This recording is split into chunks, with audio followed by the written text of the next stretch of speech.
In this video, we're going to talk about the chain rule. All right, so now we can take the derivative of things with powers, things that are added together, things that are multiplied, and things that are divided. All right, those are all the operations. That should be all the rules we need. Obviously, we're watching a video right now, so that's not true. All right, but what is the new rule? All right, how would I take the derivative of this function?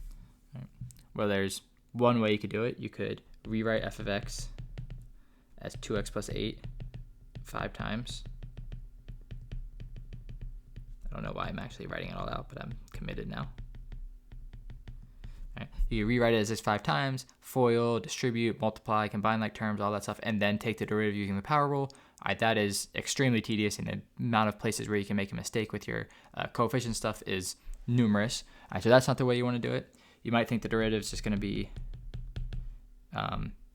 well, the power rule says I bring down the 5, and I subtract 1, so that's the derivative, but that's not right. You might think, well, I just do that, bring down the 5, but I also derive 2, x plus 8 is 2, so that's derivative, but that's not right. All right, so this chain rule is this thing that's going to help us take the derivative of this function, and it looks like this. All right, chain rule says I have one function inside of another. So I have these big parentheses here, and you can see the g of x function is inside of the f of x function. And the way we do it is we take the derivative of just f, but we leave g on the inside. And we'll talk about how to do this in a second. And then we multiply that by the derivative of that inside function. All right, so the way I always think about the chain rule is you work from the outside in. You only take the derivative of the most outside thing, but you keep everything else on the inside the same. And then you go into the next level, and now you take the derivative of that inside thing. All right, so you just got to go piece by piece when you're doing the chain rule. All right, so let's see an example. All right, so this is the example that we saw before. And how do I know it's a chain rule example? The big clear sign is always parentheses. Because if I see parentheses, that means this function is inside of something, and it's inside of this thing out here of being raised to the 5th power. All right, so those are my two functions. I have 2x plus 8 being one thing, something being raised to the 5th power is the other thing. So what's my derivative going to be? I start on the outside. So the outside, that means literally on the outside of the parentheses, is this 5. So the only thing I worry about first is that exponent 5. And what do I do when I'm doing the exponent? I do a power rule. So I bring down the 5, and I subtract 1 from the exponent. I've done the power rule a bunch. The only thing that changes, instead of just being an x in the spot there, the whole thing that was in those blue parentheses is in there. So all I did was the correct power rule of bringing down this 5 in front of my thing, and then subtracting 1 from the exponent. So that's the first step of the power rule. But now I took care of that part, and now I move inside, I multiply by the derivative of the next part, the next thing on the inside, derivative of 2x plus 8 is 2. And here you could pretty much easily multiply to get 10 times 2x plus 8 to the 4th. Right, so that would be your final derivative using the chain rule. But the important thing with the chain rule is you're recognizing you use it when you kind of see parentheses, and you go from outside in. All right, here's another one that looks really similar. We have these parentheses, and there's something on the outside. There's this 3 out here. And this one is very similar to the last one. The thing on the outside is that red 3. It's on the outside of the parentheses. So I bring down the 3, and I subtract 1 from the exponent. Only difference is I'm just putting an x there. I'm going to put the whole thing that's in those blue parentheses. So all I did there was the power rule, but it's just a more complicated power rule because there's something on the inside. But I also have to remember now I have to multiply by the derivative of the inside, which is that. So let me just quickly show you what the most common mistake for the chain rule is. The most common mistake for the chain rule will be saying the derivative is this.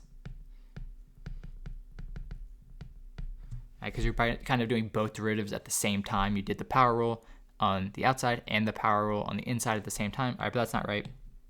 You just do the power rule on the outside, but you leave that inside exactly the same as it was in the original problem, and then you go to the inside and do that rule as well.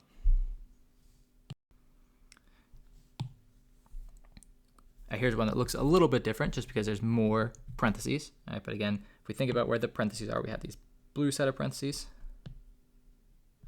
We have the green set. If we're going to start on the outside, the thing on the most outside here is that 4 exponent. So my derivative, the first thing I worry about is just that 4. So it's going to be 4 times all this blue stuff, and then cubed, because the power rule says I bring that 4 down and subtract 1 from the exponent. Then I have to multiply this by the derivative of what's in the blue. So the derivative of what's in the blue is that 3. And I have to add the derivative of that part there, but that part there is its own little chain rule because there's x squared minus 2 in parentheses with that 2 on the outside. So just when I'm doing this, I'll actually write it in green. So I'm just doing the derivative of this part here.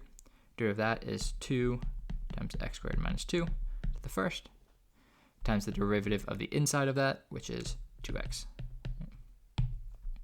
And that's my final answer. So let's walk through it again. The first thing I did was just bring this 4 down and subtract 1 from the exponent. All right, that's all that changed in that part.